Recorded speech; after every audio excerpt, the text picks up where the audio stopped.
अब इस वीडियो के अंदर हम लोग देखेंगे हम लोग किस तरह से अपने आप को सिक्योर रख सकते हैं। इसमें क्या क्या मेथड आते हैं। सबसे पहले आता है स्ट्रॉन्ग पासवर्ड।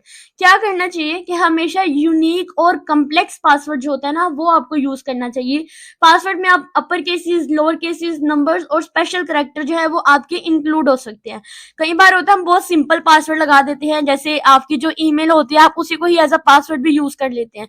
लेकिन क्या होता है कि हैकर सबसे पहले तो यही ट्राई करता है कि आपके पासवर्ड क्या आपकी ईमेल के नाम से है, फिर वो आपके डिफरेंट नेम्स लगा लगा कर आपका पासवर्ड हैक करता है। लेकिन आप लोगों को क्या करना है, स्ट्रॉन्ग पासवर्ड लगाना है, बहुत कम्प्लेक्स और यूनिक सा।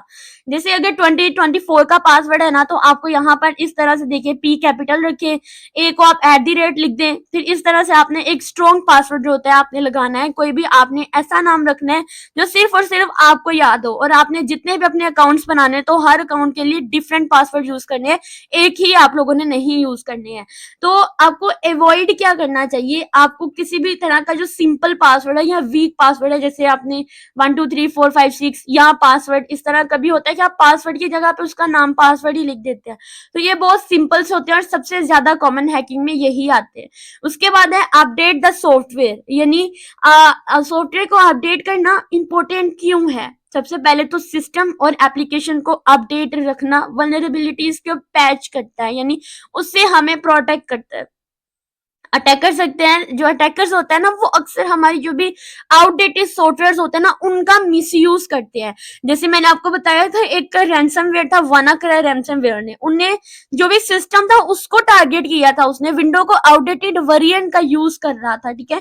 उसके बाद है आपने पब्लिक वाईफाई से आप अवॉइड करना है। जैसे मैंने आपको बताया कि कोई अनसिक्योर्ड वाईफाई होती है वो आपको फ्री में मिल रही होती है, वो आपके मोबाइल के साथ कनेक्ट हो जाती है और हैकर्स इन्हें मॉनिटर करके आपका डाटा चुरा सकता है। तो अगर आप पब्लिक वाईफाई यूज करना चाहते हैं, इसका सोल्यूशन क्या है कि आपने अपने सिस्टम का वीपीएन जो है ना वो आपने ऑन रख लेना है, ठीक है। वीपीएन कनेक्शन बनाएंगे तो आपके लिए बहुत सिक्योरिटी हो जाएगी, वो आपके और वायरसेस और हैकर्स के दरमियान में एक वॉल की तरह ही काम कर देगा।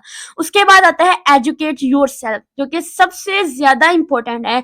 अपने आप को आप लोगों ने जो है वो अपने आप को एजुकेट करना है, अपने यानी जितने भी थ्रेड्स होते हैं आपके उनकी समझ होनी चाहिए, उससे बचने के तरीके आपको मालूम होने चाहिए, आपको खुद को किस तरह से सिक्योर रखना है इस चीज को आपको एजुकेट करना चाहिए। फॉर एग्जाम्पल अगर आपको फिशिंग ईमेल्स को पहचान नहीं है, इसकी स्किल्स ही नहीं है, तो आप उन लिंक पर क्लिक करेंगे तो क्या होगा, आपका सिस्टम हैक हो जाएगा। तो आप लोगों को क्या करना है कि इस तरह अपने आप को एजुकेट करना है।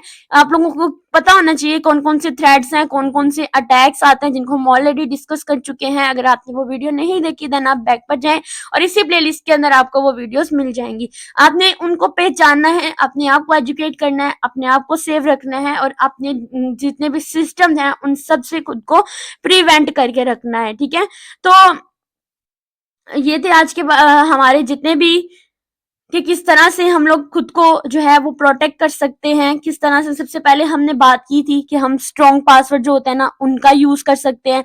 उसके बाद हम लोगों ने बात की थी कि हमें खुद को एजुकेट करना चाहिए, हमें कम से कम हमें थ्रेड्स का पता होना चाहिए कि कौन सा थ्रेड हमारे लिए ज्यादा खतरनाक है, हमें किस तरह से उसको पहचानना है। पब्लिक वाईफाई से अवॉइड करना चाहिए। बाय द वे अगर इमरजेंसी में आपको पब्लिक वाईफाई यूज करना भी है तो आपको अपना वीपीएन जो है ना उसको ऑन रखना चाहिए, आपको अपने सॉफ्टवेयर को, सिस्टम को अपडेट करते रहना चाहिए, ठीक है।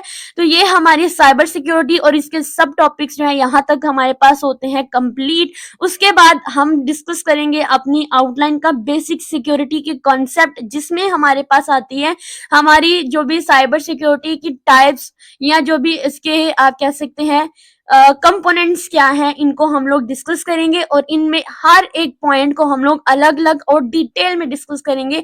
वीडियो 2-2 3-3 मिनट की होगी, आप लोगों ने इसको जरूर देखना है। तो ये आपको बेसिक जो साइबर सिक्योरिटी के कॉन्सेप्ट होते हैं, जैसे अगर मैं आप लोगों को यहाँ पे आउटलाइन जो है वो दिखा देती हूँ, तो यहाँ पर ये देखिए, अभी हमने साइबर सिक्योरिटी की बेसिक सिक्योरिटी कॉन्सेप्ट ली है। अब हमने इंफॉर्मेशन सिक्योरिटी और साइबर सिक्योरिटी में इंपॉर्टेंट टर्मिनोलॉजीज कौन कौन सी आती हैं, जैसे हमने डिस्कस किया था, हमारा था कॉन्फिडेंशियलिटी, इंटेग्रिटी, अवेलेबिलिटी, देन हम और आगे जाएंगे authentication, non reputation, risk management किस तरह से करनी है, आपको ऑथराइजेशन क्या है, ठीक है।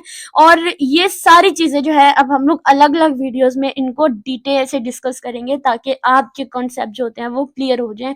उसके बाद हम अपना मैलवेयर लेंगे। मैलवेयर में अगर मैं आपको बता दूं इसकी क्लासिफिकेशन और इसकी टाइप्स, ये दोनों पॉइंट सेम है। अगर आपको क्लासिफिकेशन आता है मैलवेयर की तो वो भी उसकी टाइप्स हैं, टाइप्स आता है तो वो उसकी क्लासिफिकेशंस होती हैं, दोनों सेम है। इनको भी हम लोग अलग अलग वीडियो में हर एक टाइप को अलग अलग डिस्कस करेंगे। वायरसेस क्या होते हैं, कैसे प्रिवेंट करना है, ये सब कुछ।